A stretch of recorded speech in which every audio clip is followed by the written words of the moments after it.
Hello everyone and welcome to a tutorial for an updated version of the Sandgenerator, which just works a little bit better and more reliable and is suitable for the 1.4.5 version. And also I wanted to show you how you can actually build this trapdoor construction to always kill the monsters when they die by fall damage and still collect all the items which they drop. And yeah, so I will split this video into these two parts, and I think we can just begin by building up the Sandgenerator. Let's go!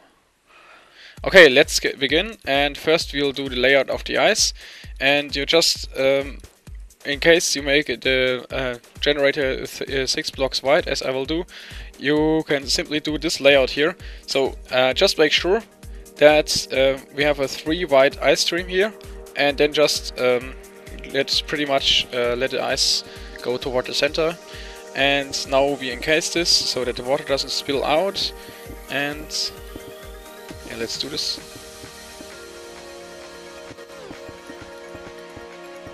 Okay, and yeah, since we now need trapdoors at this level and they have to be placed against an upside down half slab, the simplest way to achieve this is simply you can, in single player, you cannot directly place those trapdoors, but in multiplayer you can, which leads into the fact that Blind Arian can now directly place the trapdoors against the half slabs. He can quickly demonstrate this, and so that they are floating, but I cannot. If I try this, he will always get placed to the top. That's due to an offset in the position you are pointing at in the multiplayer. So if you're playing on a server, or you can also just do this by setting up a server to your normal world, but it doesn't work just simply in LAN modes. You have to be actually playing on a server. Okay, yeah, so let's just show how we normally do this. You just place normal blocks and then the trapdoors against it, and then we simply place upside down slabs at the top and pistons facing downwards, which push the blocks just down. And then we have the slabs in the right position. Yeah, after we finally get the piston in the correct position here.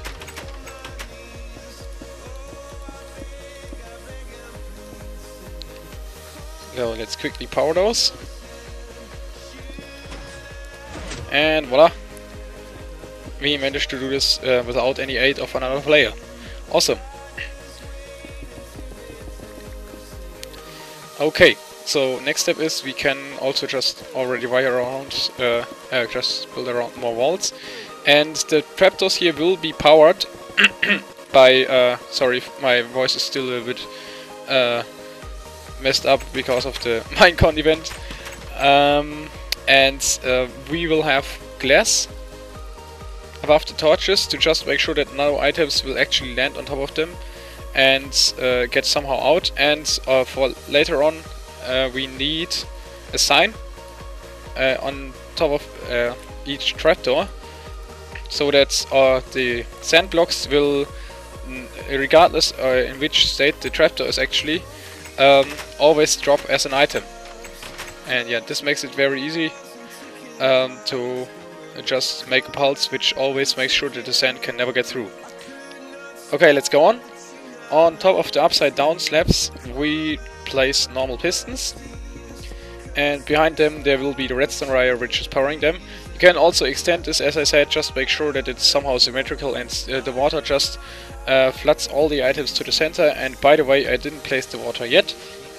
So in this case, since the machine is small, you can simply place 2 water sources in the corners and they will join up and push all the items to the center. Very simple and yet effective. Now we need normal pistons, so just like the usual sand generator, which are 2 blocks above, and will push the sand into the center. And we can enclose this all with glass later afterwards, but let's just first build the actual generator clock. For this we need 2 stripes of identical layout of blocks and pistons, just as the old sand generator design. And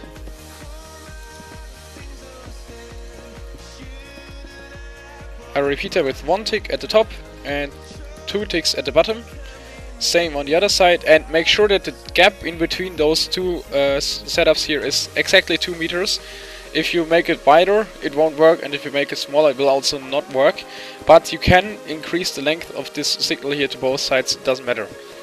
And yeah, now let's just build up the further redstone behind it. So 3 redstone wire and the piston, torch here and here. Over here you need another repeater on 1 tick and a block here. Then a repeater on 2 ticks over here. A piston which is facing in this direction. Now another torch, and for the torch make sure that it's not connected to the redstone wire, otherwise we'll get a shortcut. And we already got the duplicating pulse, so to turn this off we can simply place a torch down here, and we'll later control the whole setup by this torch here, and already place some sand on top of the machine. And now we have to connect the pistons at the top here to the clock, and for this we have to use half slips, otherwise we will get butts activation of the 2 generating pistons, which is not that what we want. For this, and then we can simply use this signal here and wire it up, and at the top here we need 2 repeaters, 1 on 1 tick and 1 on 2 tick, doesn't matter which is what. And yeah, now the clock should already generate blocks, but make sure to place some sand blocks or any kind of solid block on the top here, otherwise you will have increased lag due to the light updates which are caused when the sand blocks of the sun. Let's quickly test this out. And we already get sand which is breaking, but currently a lot of sand gets stuck on the trapdoors, and that's why we have the trapdoors just controlled by the redstone torches on the side here. And that's actually extremely simple. We simply grab the signal. Yeah, I guess the easiest way is just to do it like this from the side here.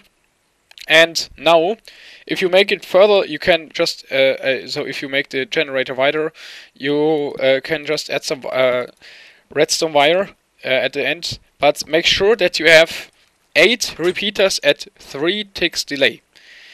And these 8 repeaters at 3 ticks delay, make sure that all the sand gets just flushed to the bottom here, because they simply activate the trapdoors twice after the last sand has been duplicated, and this makes sure that none of the sand gets stuck on the trapdoors.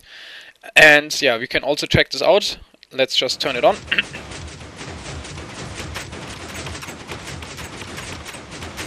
Right now the sand may also just fall on the side of the glass, and that's why we need further encasement.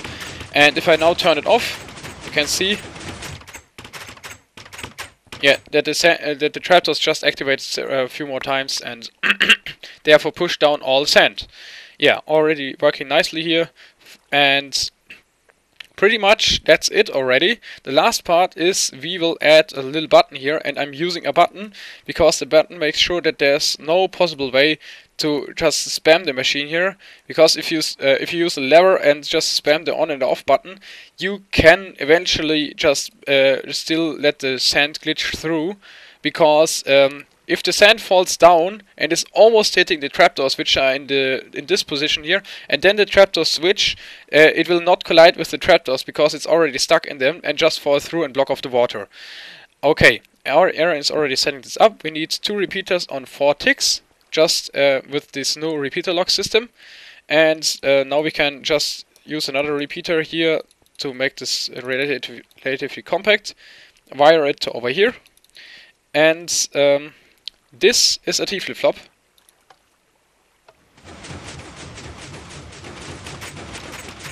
Extremely simple. And yeah, which prevents spam protection, and now you got your fully working Sandgenerator. So that was the first part of the tutorial. I hope you enjoyed it. Let's go on. So welcome to the second part of the tutorial, and here I show you this trapdoor design, which just collects all the mob drops. And yeah, we got a test setup, just all kinds of mobs falling down. And what happens is every time they fall down, they hit the tripwire, activate it, close the trapdoor, and this makes sure that none of the mobs can ever get through, and all the items will still pass through, because the trapdoors just push the items off as soon as they open and close, and therefore everything lands into the gap here, or just anywhere where you want it, and you can just hook up water streams below. And yeah, just two things about the system. It's absolutely working reliable unless you reload chunks under very laggy conditions, because then actually sometimes the mobs are loaded faster than the blocks, and the tripwire will simply not trigger because it's not fully loaded yet, and then a mob can glitch through. So I had don't know, several hour tests are run on our server, and I didn't get a single mob which was falling through the trapdoors, but only when I was reloading the world. And yeah, for this you can just simply add another lava blade, and I will just show you how to build those both in a second. And I guess it's actually pretty simple how to build this lava blade here, but for the trapdoors you obviously need a little bit of patience to properly place those trapdoors. So I think we can just start and build this setup once more, and yeah, show you all the steps which are important. Let's go. And by the way, I forgot something. You might wonder why didn't I simply use fence gates. They would be suitable as well, but the fence gates have one little problem. You cannot place the fence gates in a way that there is no space in between where a mob would not fit through. Otherwise, in other words, it may happen that a mob can just fall through them. And it doesn't happen with the trapdoors, and that's why I prefer them. Also, it looks pretty cool. I think it looks better than just using ordinary fence gates. To build this up in single player, we need pistons again. So I will just make this, in this case, just 15 wide. 1, 2, 3, 4, 5, 6, 7, 8, 9, 10, 11, 12, 13, 14, 15. And if you want to build this on both sides, you need 2 rows of piston here, but blind area can just directly place the trapdoors anyway. So that's why I'll just do it on one side, and you can pretty much mirror this. And we need redstone behind to power the pistons, and they are just a temporal measurements to place the trapdoors. Let's go. And on top of them we need some solid blocks, and then I suggest you to place sand. You can also use other blocks, but just sand works the best because it falls back down on top of the pistons here. And now place the trapdoors against the blocks, and make sure that they are the lower half. And next step is placing the upside down half slabs. And yeah, Arian, you can make this do this on the other side as well. And now we simply just power this once, and you got the trapdoors in the correct position. And I would suggest you to leave the piston here till you are done with the whole contraption. Otherwise, if you for some reason knock out one of the trapdoors, you have to completely build up the piston again, and it's just a little bit annoying, so it avoids just unnecessary work.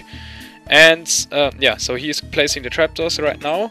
Meanwhile, I will already place another row of blocks on both sides of the half slabs, and you will then place redstone torches against the blocks. This is a simple way to power the pistons, the trapdoors, and at the same time invert the signal. And then we need a wire of redstone on top of them. Also just extremely simple. And at the end we need a staircase just 2 blocks up. And if you make this design further than 30 blocks, so in our case we already have 15 blocks, you need this on both sides, otherwise you will not trigger all of the tripwire hooks, all of the trapdoors.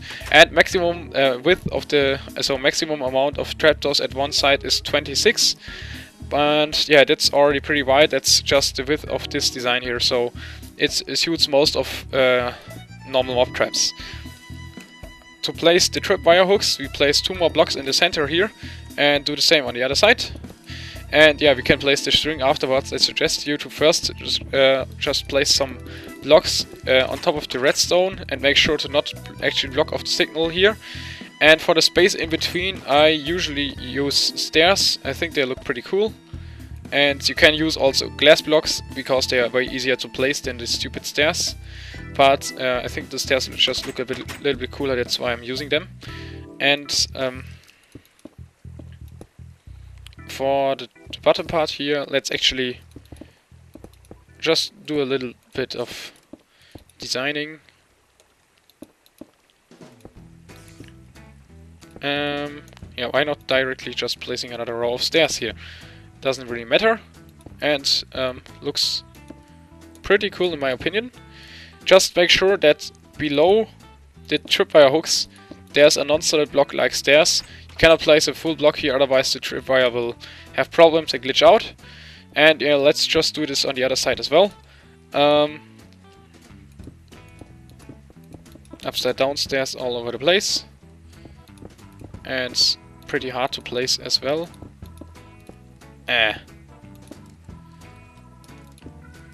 Almost did it here. And voila, we got set up here. Now we just need to place tripwire in the middle. For this you can simply stand on top of the trapdoors in survival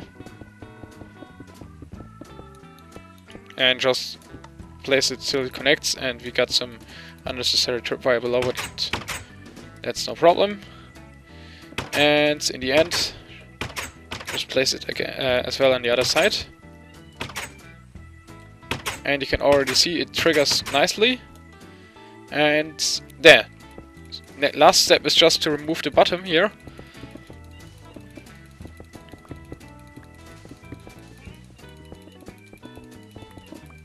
And that's how you build this up. And I hope it's not too much, I hope it was simple to follow. If you make just water streams below, make sure you can either just have a solid wall at the side, and you need the space below here, so make sure that the water stream actually starts over here, otherwise you will lose items which land over here. And for the lava blades, if you want to have a lava blade, but I suggest at least in single player you will never need one. You can just simply at the end of this water stream set up these glass panes here and just lava which is barely flowing above them. I guess it's self-explanatory how this is made. And yeah, that's it. So I hope you enjoyed this video. Thanks Arian for helping me out. And goodbye and see you next time. Goodbye and thank you for watching.